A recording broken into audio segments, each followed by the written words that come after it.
Hello everyone, welcome back to my YouTube channel. इस class में हम देख रहे थे झारखंड से रिलेटेड सीजीएल के क्वेश्चन जो झारखंड के जनरल नॉलेज से रिलेटेड है, जो झारखंड के किसी भी एग्ज़ाम में पूछे जा सकते हैं, जैसे जेएसएससी, जेपीएससी, उत्पाद सिपाही, ये सब एग्ज़ाम में पूछे जाने की संभावना है। तो चलिए आइए हम अपना पहला प्रश्न देखते हैं। हमारा जो पहला प्रश्न है वो है, चेरो विद्रोह कब हुआ था? तो चेरो विद्रोह हमारा 1800 के आसपास हुआ था। ठीक है, ये 1800 से 1819 तक चलता है, लेकिन इस समाप्ति पे आ जाता है 1802 के लगभग ही। ठीक है, चेरो विद्रोह क्यों होता है? चेरो किसान अपने राजा के विरुद्ध ही आंदोलन करने लगते हैं। उनके जो राजा थे वो थे जयनाथ सिंह।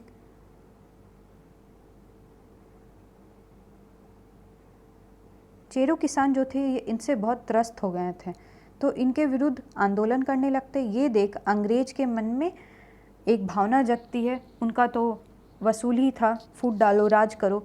इस तरह वो अपनी कूटनीति से जयनाथ सिंह को अपदस्थ कर देते हैं और गोपाल राय को यहाँ का राजा बना देते हैं। ठीक है, गोपाल राय कुछ दिन तक तो अंग्रेज़ों के साथ रहते हैं, लेकिन बाद में ये भी क्या करते हैं, विद्रोहियों के साथ मिल जाते हैं। अंग्रेज जब इस चीज़ को देखते हैं कि ये भी विद्रोहियों के साथ मिल जाते हैं, तो अंग्रेज इन्हें पकड़कर पटना जेल में डाल देते हैं। ठीक है, पटना जेल में इन्हें डाल देते हैं। उसके बाद विद्रोह और भड़क जाती है और भूषण सिंह उस विद्रोह का नेतृत्व करते हैं। अंततः ऐसा होता है कि अंग्रेज देखते हैं कि यह विद्रोह बहुत भड़काऊ हो गई है, तो वो भूषण सिंह को पकड़कर 1802 के आसपास इन्हें फांसी पे चढ़ा देते हैं। 1802 में भूषण सिंह को फांसी पे चढ़ा देते। इसके साथ ही चेरो विद्रोह समाप्ति पे हमारी आ जाती है और धीरे धीरे छोटे मोटे विद्रोह चलते रहते हैं। ठीक है, तो आइए हम अपना अगला प्रश्न देखते हैं। हमारा अगला प्रश्न है, राजमहल ट्रैप किस चट्टान से निर्मित है? तो राजमहल ट्रैप हमारा कौन से चट्टान से निर्मित है? बेसाल्ट। राजमहल की पहाड़ियों में हमें किस तरह की मिट्टी देखने को मिलती है? काली मिट्टी, जिसे हम रेगुर सॉइल भी कहते हैं। इंग्लिश में हम उसे रेगुर सॉइल भी कहते हैं। ठीक है, इंग्लिश में कह रहे हैं, हिंदी में हम उसे रेगुर सॉइल भी कहते हैं, काली मिट्टी भी कहते हैं, ब्लैक सॉइल भी कहते हैं।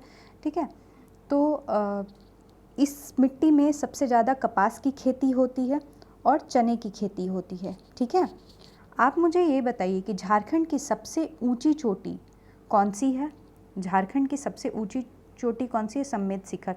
समेत शिखर को और कौन से नाम से जाना जाता है? समेत शिखर हमारा कहाँ है? गिरिडीह में है, पारसनाथ पहाड़ी, उसी को समेत शिखर कहते हैं। ठीक है, उसकी ऊंचाई जो है वो 1365 के आसपास है। ठीक है,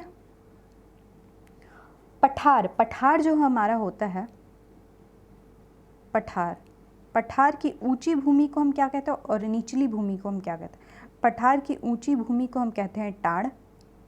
ये क्वेश्चन पूछे जा सकते हैं, इसलिए आप इन्हें ध्यान से देखिएगा। और पठार की निचली भूमि को हम कहते हैं दोन। ठीक है, और एक चीज़ आप देखिए, मतलब उच्चवच की दृष्टिकोण से जो मतलब विभाजन है, हमारे झारखंड का विभाजन, वो प्रमुख 5 इकाइयों में की गई है, उसका विभाजन। ठीक है,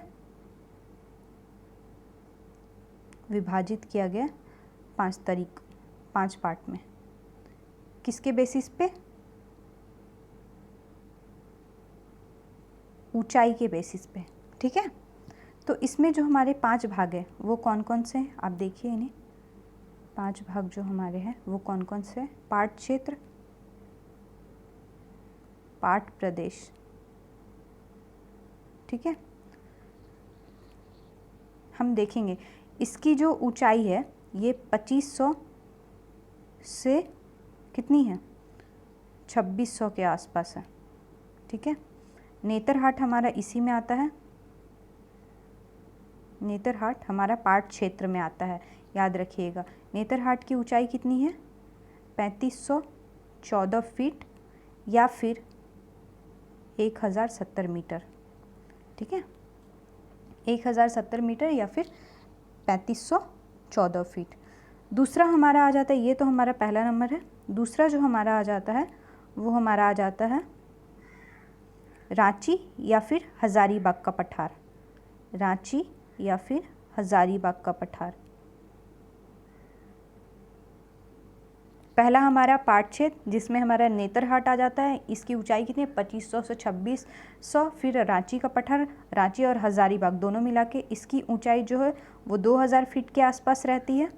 ठीक है, फिर हमारा तीसरे नंबर पे जो आता है वो हमारा आ जाता है बाहरी छोटा नागपुर का पठार। कौन सा आता है? बाहरी छोटा नागपुर का पठार। इसी में हमारा आता है संवेद शिखर, ठीक है, जिसे हम पारसनाथ भी कहते हैं। इसी में हमारा आता है पारसनाथ।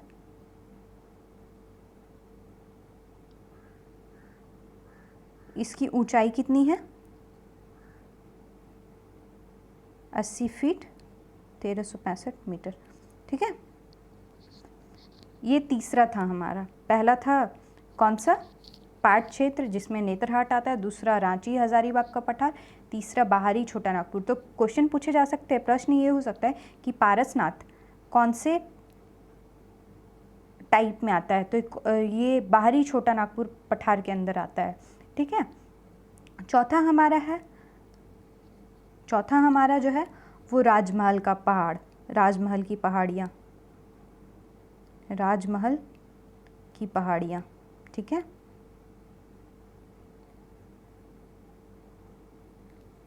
तो राजमहल की पहाड़ियाँ। ठीक है, यहाँ से देखिए इसकी ऊंचाई कितनी हो जाती है 500 से 1000। और फिर पांचवा जो हमारा आ जाता है, पांचवा हमारा हो जाता है चाईबासा का मैदानी क्षेत्र, चाईबासा का मैदान। इसकी ऊंचाई कितनी है 500 फीट से नीचे, 500 फीट या उससे नीचे। ठीक है, तो हमने इसमें 5 टाइप्स के देखे। 5 टाइप हमारे कौन कौन थे? 5 विभाजन हमारे कौन कौन थे? एक पाट क्षेत्र जिसके अंदर नेतरहाट जिसकी ऊंचाई 2500 से 2600, दूसरी हमारी रांची हजारीबाग का पठार जो 2000 फीट के आसपास है जिसकी ऊंचाई। उसके बाद बाहरी छोटा नागपुर जिसकी ऊंचाई 1000 फीट के आसपास होती है, जिसके अंदर ही हमारा क्या आ जाता है? पारसनाथ आ जाता है। उसके बाद तीसरा राजमहल की पहाड़ियाँ और चौथा राजमहल की पहाड़ियाँ और पांचवा चाईबासा का मैदानी क्षेत्र। ठीक है, इससे जुड़ी और एक बात देखिए, जो हमारा चाईबासा का है, चाईबासा मान लीजिए ये हमारा चाईबासा है, चाईबासा का मैदानी क्षेत्र। प्रश्न पूछे जा सकते हैं कि इसके उत्तरी भाग में, इसके पश्चिमी भाग में, पूर्वी भाग में और दक्षिणी भाग में क्या क्या आता है? तो देखिए यहाँ से इसके जो पूर्वी भाग में है वो हमारा आ जाता है ढालभूम, ढालभूम। ठीक है, उसके बाद उत्तरी भाग में क्या आता है हमारा? दालमा। पश्चिमी भाग में हमारा क्या आ जाता है? सारंडा का क्षेत्र, सारंडा वन क्षेत्र। और दक्षिणी में हमारा पड़ जाता है कोल्हान। ठीक है, तो इतनी सारी चीज़ें हमने देखी राजमहल ट्रैप से रिलेटेड। अगला प्रश्न हम अपना देखते हैं, लैटेराइट मिट्टी का रंग कैसा होता है? तो लैटेराइट मिट्टी का रंग कैसा होता है ये तो कोई भी बता देगा। ये लाल रंग की मिट्टी होती है, इसमें आयरन ज़्यादा मिलते हैं, लौह अयस्क। ठीक है, और बेसिकली हमारे मिट्टी के, झारखंड की मिट्टी को कितने वर्गों में विभाजित किया जाता है? तो हमारे 5 वर्ग में इसका विभाजन हुआ है। कितने वर्ग में? 5 वर्ग में। वो 5 वर्ग कौन कौन से हैं? वो 5 वर्ग हमारे हैं,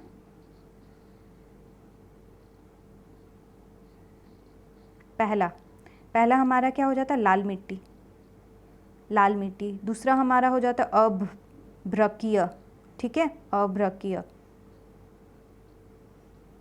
आप इसे सही से लिखिएगा, यहाँ लिखने में तकलीफ हो रही है। तीसरा हमारा हो जाता है रेतीली मिट्टी, रेतीली मिट्टी। चौथा हो जाता है काली मिट्टी और पांचवा हमारा हो जाता है लैटेराइट, लैटेराइट। ठीक है, तो यहाँ से देखेंगे लाल मिट्टी, इसमें लौह की मात्रा बहुत होती है, लौह की मात्रा, लौह अयस्क से ये भरपूर होता है। ठीक है, इसमें ज़्यादा अगर कोई फसल लगेगा, ये फसल के लिए उपजाऊ नहीं होती है लेकिन इसमें बाजरा लग सकता है। ठीक है, अभ्रकीय मिट्टी हमारा कैसा होता है? ये हल्का गुलाबी रंग। हल्का गुलाबी कब होगा? जब इसमें शुष्कता होगी, नमी होगी। ठीक है, नमी नहीं, शुष्कता होगी तब इसका रंग हल्का गुलाबी होगा। और जब नमी होगी तो नमी के कारण ये कैसा रंग का होगा, पीला।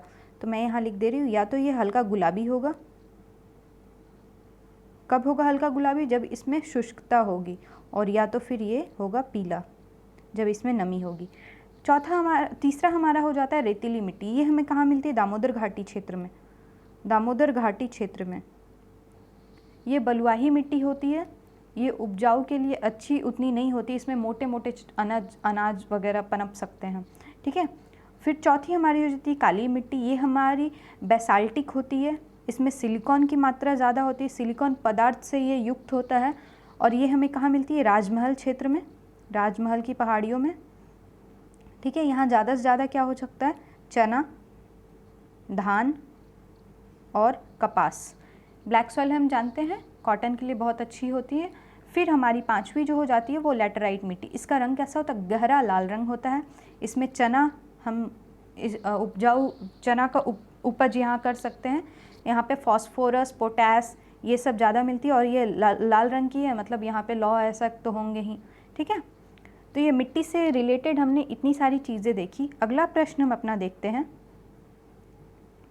मुड्डारी टुड्डू कोठारी के लेखक कौन हैं। तो मुड्डारी टुड्डू कोठारी के लेखक हमारे कौन से हैं, इसके जो लेखक हैं वो है मन मसीह मुंडू। आप इसे याद रखिएगा, मुंडारी से मन मसीह मुंडू, ठीक है। अगला प्रश्न हम अपना देखते हैं, कोल्हान प्रमंडल में कितने जिले हैं। तो कोल्हान प्रमंडल में आप मुझे बताइए कितने जिले हैं, 3। हमने देखा था हमारे झारखंड को कितने प्रमंडलों में विभाजन किया गया है, टोटल 5, ठीक है। ये 5 में कौन कौन से आते हैं, एक हमारा जो होता है उत्तरी छोटा नागपुर, एक हमारा हो जाता है दक्षिणी छोटा नागपुर, इसी के नीचे हमारा यहाँ हो जाता है कोल्हान, फिर यहाँ हो जाता है हमारा संथाल परगना, और फिर इधर क्या हो जाता है पलामू प्रमंडल, ठीक है।